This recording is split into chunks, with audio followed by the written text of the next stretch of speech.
வாழ்க வளமுடன். நான் உங்கள் சிவா.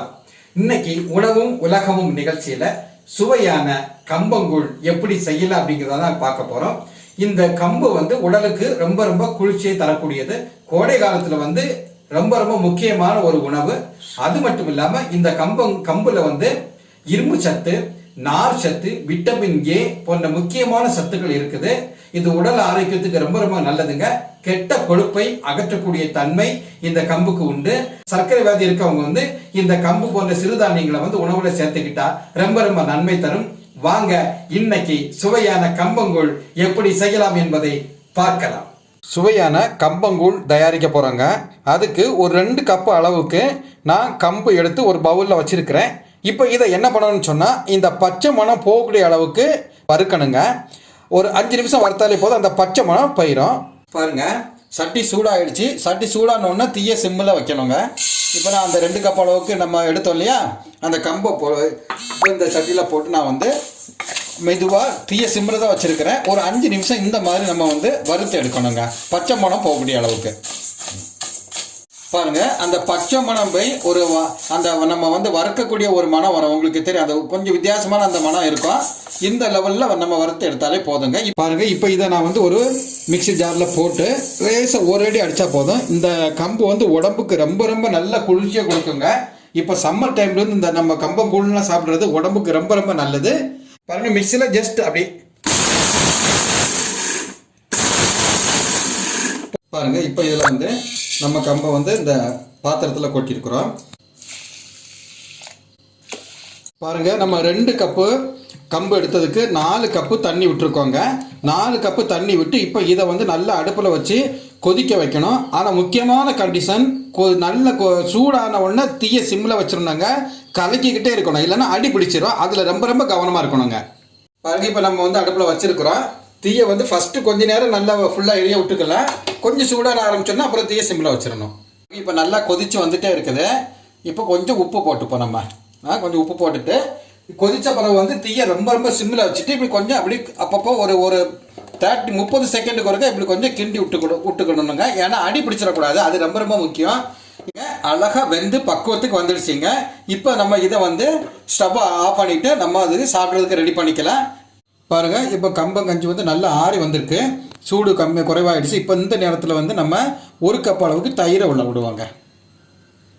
இந்த தயிரை விட்டு நம்ம என்ன பண்ணணும், கொஞ்சம் கிளறி விடுவோம்.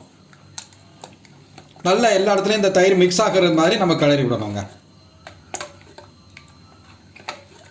பாருங்க, இப்போ தயிர் நல்லா மிக்ஸ் ஆயிடுச்சு. இப்போ நம்ம சின்னதாக வெட்டி வச்சிருக்கக்கூடிய சின்ன வெங்காயம் அதையும் போட்டு நல்லா கிளறி விட்டுருவாங்க. பாருங்க, இப்போ சுவையான கம்பங்கூழ் நமக்கு ரெடி ஆயிடுச்சுங்க. இது உடம்புக்கு ரொம்ப ரொம்ப குளிர்ச்சி. பாருங்க, இப்போ இந்த கம்பங்கூழுக்கு நான் மாங்காய் ஊறுகாய் தயாரிக்க போறேன். பாருங்க, இந்த மாதிரி தோலை எடுத்து வச்சிருக்கிறேன். இப்போ இதை ரொம்ப பொடி சாப்பிட்டு நம்ம கட் பண்ணணுங்க. இந்த மாதிரி மாங்காவை சின்ன சின்ன மெல்லி சாப்பிட்டு இப்படி கட் பண்ணி எடுத்துக்கலாம். பாருங்க, இப்போ அடுப்பில் வச்சிருக்கக்கூடிய இந்த சட்டி நல்லா காஞ்சிருச்சு. இப்போ இதில் கொஞ்சம் நல்லெண்ணெய் சாப்போம், ஒரு 2 ஸ்பூன் கூட போதும், 2 ஸ்பூன் சாப்போம். இந்த எண்ணெய் சூடானோன்னா நம்ம கடுகு போட்டுக்கலாங்க. ஏன்னா கடுகு வெடித்த உடனே அதுக்கு பிறகு கொஞ்சம் வெந்தயம் சேர்த்துக்கலாம். பாருங்கள், கடுகு நல்லா வெடிச்ச உடனே இப்போ கொஞ்சம் நம்ம வெந்தயம் சேர்த்தாச்சு. வெந்தயம் சேர்த்துப்போம். இப்போ என்ன பண்ணணும், அதுக்கு அடுத்தால நம்ம இந்த பூண்டையை நம்ம போட்டுப்போம். இப்போ தீயை நான் சிம்மில் தான் வச்சுருக்கிறேன். எப்போவுமே தாளிக்கும் போது தீயை கொஞ்சம் சிம்மில் வைக்கிறது நமக்கு நல்லது. இந்த பூண்டு வேகக்கூடிய அளவுக்கு, எண்ணெயில் வதங்கக்கூடிய அளவுக்கு கொஞ்சம் அப்படியே கிளறி விட்டுப்போம். இந்த பச்சை வாசனை போனாலே போதும். இதில் நம்ம பூண்டி இப்போ சேர்த்துருக்கோம் பார்த்தீங்களா, இது நம்ம மாங்காய் ஊறுகாய்க்கு அந்த வாசனை ரொம்ப அழகாக வரும். உங்களுக்கு அந்த சாப்பிடும் போதே நமக்கு இன்னும் கொஞ்சம் நிறைய சாப்பிடணும் அப்படிங்கிற ஒரு ஆசையை நமக்கு தூண்டும். கொஞ்சம் பச்சை மிளகாய் நம்ம இப்போ சேர்த்துப்போம். பாருங்க, இப்போ நம்ம வெட்டி வச்சிருக்கக்கூடிய ஒரு 3 துண்டு காஞ்ச வத்தலையும் நம்ம போடுவாங்க. கருவேப்பிலையும் போட்டுப்போம். 2 ஸ்பூன் வத்தப்பொடி சேர்த்துப்போங்க. தேவையான அளவுக்கு உப்பு போடணும், உப்பும் போட்டுப்போம்.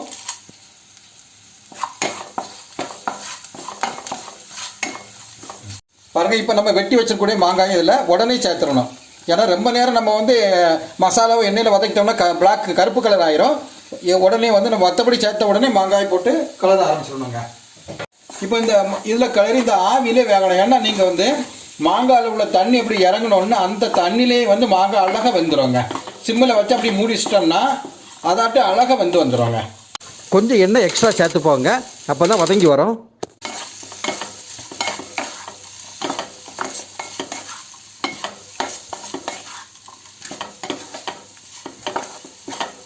இப்போ தீயை சிம்மில் வச்சு இதை அப்படியே மூடி வச்சிடலாங்க. பாருங்க, இப்போ ஒரு 5 நிமிஷம் சிம்மில் வச்சு அப்படியே மூடி வச்சிருவாங்க. இப்போ ஒரு முக்கால் பக்குவத்தில் வெந்துடுச்சு. இப்போ நான் அது கூட கொஞ்சம் பெருங்காயத்தூள் நான் போடுறேன். நம்ம எந்த தண்ணியும் விடலைங்க. பாருங்க, அந்த மாங்காயில் உள்ள தண்ணியிலே அது அழகாக வெந்து வருது பாருங்க. என்ன ஒரு 2 மினிட்ஸ் போதும், அதுக்குள்ள நல்லா வெந்து பக்குவத்துக்கு வந்துடுங்க. சுவையான கம்பங்கூழ் எப்படி செய்யலாம் என்பதை பார்த்தோம்.